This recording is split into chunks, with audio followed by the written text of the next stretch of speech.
नृपेंद्र मिश्रा जी मुलायम सिंह जी के सचिव थे सचिवालय में, तो कल्याण सिंह जी के भी सचिव थे। ये बताओ भैया, जब 15 अगस्त 47 को जवाहरलाल नेहरू बने थे तो सारे अंग्रेजों के अधिकारी बर्खास्त कर दिए थे। इंपीरियल सिविल सर्विसेज के आईसीएस के अधिकारी 1980 तक रहे।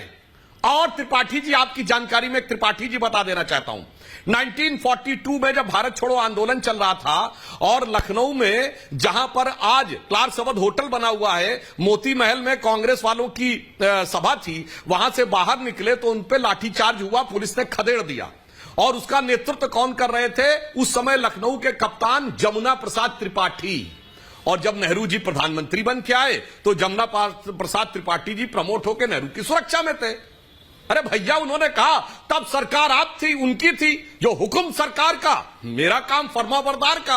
आज सरकार आप हैं, जो आप हुक्म दे उनको। क्या बचकानी बात करने लगते हैं कि अफसर निर्णय लेता? आपकी सरकार में अफसर निर्णय लेता होगा। कभी आप आरके सिंह को कोट करते, कभी हमारी सरकार में नेता निर्णय लेता है। आपकी सरकार में प्रधानमंत्री निर्णय नहीं लेता था, निर्णय कहीं और से होता था। हमारे यहां प्रधानमंत्री निर्णय लेता है।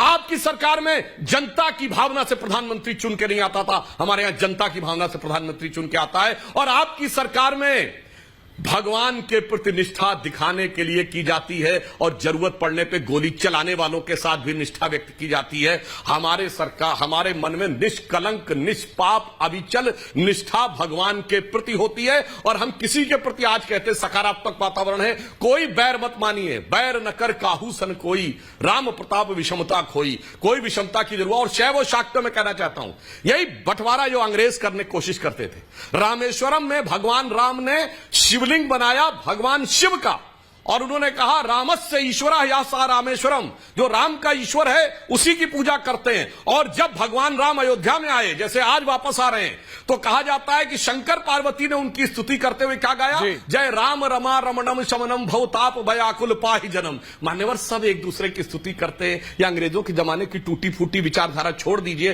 हिंदू धर्म की विचारधारा को समझिए, सीमेटिक थॉट से देखना छोड़ दीजिए। ये है तो ये नहीं हो सकता, वो है तो वो नहीं हो सकता। हिंदू धर्म सर्वव्यापी है, इसमें सब कुछ हो सकता है, देखने की दृष्टि चाहिए।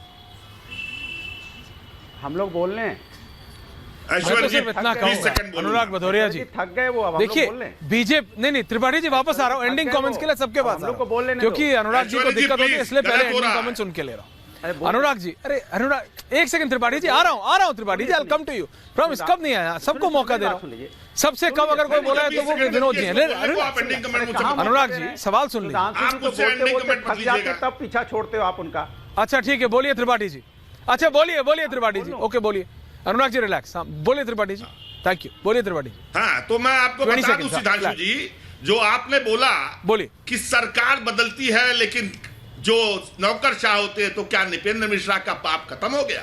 अभी तो आप बड़ी बड़ाई कर रहे थे कि नेहरू ने कहा, तब भी के नैयर ने कहा कि मैं नहीं हटाऊंगा। अरे तो उसने नहीं माना तो उसको बर्खास्त कर देना चाहिए था। नेहरू तो नहीं किया। नेहरू बड़े उदात्त लीडर थे। आपके कमांड नहीं कर सकते थे, संविधान नहीं लागू था। नृपेंद्र मिश्रा कह रहे हैं कि मुझे कमिश्नर फोन कर रहा था कि हत्या हो गई, कोठारी बंधु मर गए। आप उनको पाप मुक्त कर रहे हैं। आपके साथ आ गए इसलिए, आपके राज्य मंत्री हो गए इसलिए, आपने पद दे के एमएलसी बना दिया इसलिए। और हमें मत बताइए क्या करना है क्या नहीं करना है। हिंदू धर्म सर्वव्यापी है, हिंदू धर्म हर जगह है, लेकिन हिंदू धर्म आपका न अनुगामी है न आपके अधीन है। इसलिए इस बात को ध्यान में रखिए। आपने प्राण प्रतिष्ठा कर रहे हैं, किस बात की कर रहे हैं? रामलला विराजमान जो हैं, उनमें प्राण नहीं थे क्या? कहां गए वो? किस बात की प्राण प्रतिष्ठा? आप दोबारा प्राण प्रतिष्ठा ओके, एंडिंग कमेंट्स अनुराग भदौरिया। त्रिपाठी जी मैंने 1 मिनट दे दिया आपने। अनुराग भदौरिया एंडिंग कमेंट बनाएंगे। त्रिपाठी जी समझिए अनुराग भदौरिया एंडिंग कमेंट्स। अनुराग भदौरिया समझ लिया गुरु। देखिए सुधांशु जी आज देखिए कितना आए बाएं साएं बोल रहे हैं, जवाब ही नहीं दे पा रहे हैं। मंदिर पे बात हो रही है, अयोध्या पे बात हो रही है तो इतिहास में चले जा रहे हैं 1950 1960। अरे प्रभु, संजय निषाद भूल गए क्या बोला था उन्हें? Ending comments. दशरथ के बेटे नहीं है, मंत्री हैं उत्तर प्रदेश की सरकार में। हिम्मत है और हैसियत है तो हटा दीजिए।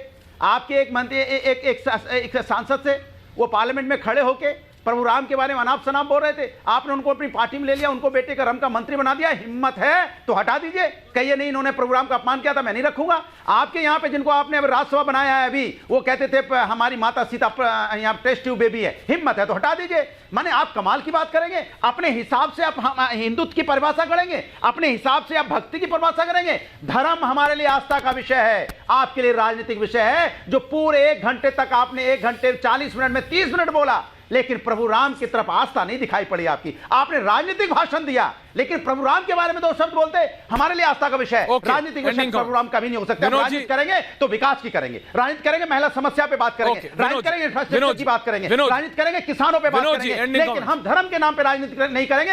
आप धर्म के आप इसलिए ओके अनुराग दादा, आप सिर्फ सत्ता धर्म को। अनुराग भदौरिया जी, जय श्री राम, शांति रखिए।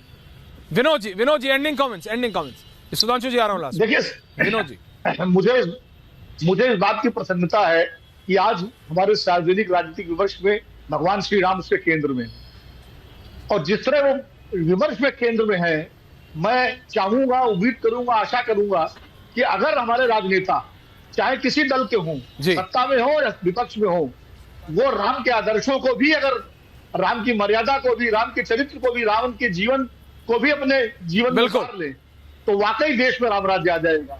और राम राज्य के जो मूल जो उसका जो है, वो मैं सारे नेताओं को कह रहा हूं, सारी सरकारों को कह रहा हूं कि जब भगवान श्री राम का राज्याभिषेक हो गया तो तुलसीदास जी लिखते हैं कि एक बार रघुनाथ बुलाए, गुर द्विज पुरवासी सभाए, बैठे गुर मुनि अरु द्विज सज्जन, बोले बचन भगत भय भंजन, नहीं अनीति नहीं कछ प्रभुताई, तुम्हें करो जो तुम्हें सुहाई।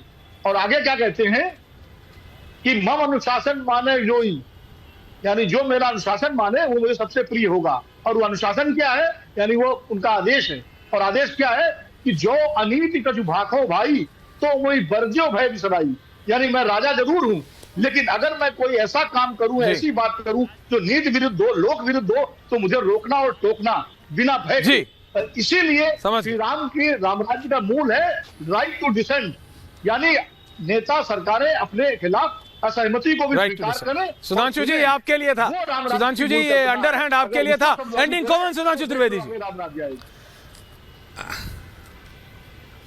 सुधांशु त्रिवेदी जी, देखिए विनोद जी ने इतनी सुंदर पंक्तियां रामचरितमानस की सुनाई, विनोद जी ने इतनी सुंदर पंक्तियां सुनाई, विनोद जी उसके आगे की पूरी पंक्तियां भी बोल देते। आगे है सोई जानहि जेहि देव जनाई, जानहि तुम्हि हुई जाई, यानी भगवान का स्वरूप क्या है वो वही जान पाता है जिसे वो ज्ञान करवाना चाहते हैं। और अगर ज्ञान हो जाता है तो वो भगवान में लीन हो जाता है, फिर उसे अपना पराया नजर नहीं होता है। पुनः कह रहा हूं, सोई जानहि जेहि देव जनाई, जानहि तुम्हि हुई जाई। मगर जो जान के भी अनजान बनते हैं, उन दोनों के लिए रत्नाकर जी को बताना चाहता हूं, मान्यवर आक्रोश मत दिखाइए, शांति से तथ्य समझिए। वो 22-23 दिसंबर 1949 को डीएम को पावर एब्सोल्यूट थी, क्योंकि संविधान लागू नहीं हुआ था, इंपीरियल सिविल सर्विसेज लागू थी, गवर्नर की पावर डिफाइंड थी, सीएम की पावर डिफाइंड नहीं थी। और जब 26 जनवरी 50 के बाद मार्च में हो गई, तो के नैयर ने लिख दिया कि मैं इस्तीफा देने को तैयार हूं, अगर किसी को हटवाना है मूर्ति तो मैं इस्तीफा दे रहा हूं। और नेहरू की हिम्मत नहीं पड़ी इस्तीफा वापस लेने की। और सुनिए, और नृपेंद्र मिश्रा जी निजी स्टाफ में थे, पर्सनल स्टाफ में सेक्रेटरी थे। पर्सनल स्टाफ वाला जो अधिकारी होता है वो नेता के अनुसार करता है। मेरे भाई, अगर ऐसा था तो उस समय कल्याण सिंह जी को काहे दोष देते हो ढांचा गिरने का, तो डीएम को दोष दो भाई। देखो कुछ बोलने लगेंगे मान्यवर, इसलिए मैं कह रहा हूं कितने भी छल रूप छल छद्म धारण कर लीजिए, मगर भगवान के प्रति जो भक्ति है, तो मैं अंत में एक लाइन कहूंगा कि निर्मल मन जन सो मोहि भावा, मोहि कपट छल छिद्र न भावा। अरे छल छिद्र छोड़िए, आज भी मौका है, आ जाइए भगवान की तरफ। मैं कह रहा हूं ईमानदारी से, भगवान तो इतने उदार है कि अति कोमल रघुबीर स्वभाव, यद्यपि अखिल रोक कह रहा हूं, अखिल विश्व के स्वामी है, कोमलता से आइए भगवान की शरण में, अपने पाप धोइए। पर एक लाइन कह दूं, शायद उनको ये लग रहा होगा मैली चादर ओढ़ के कैसे द्वार तिहारे आऊं, तो शायद उस मैली चादर की ग्लानि में आने की हिम्मत न कर पा रहे हो। मैं तो सिर्फ इतना कह रहा हूं, यहां पे अयोध्या आके आप सबको, यहां कोई हाय हेलो नहीं कहता है सुधांशु जी, यहां सब, और ये लखनऊ तक आ गया, कोई कैसे हो कुछ नहीं, सिर्फ कहते हैं जय श्री राम।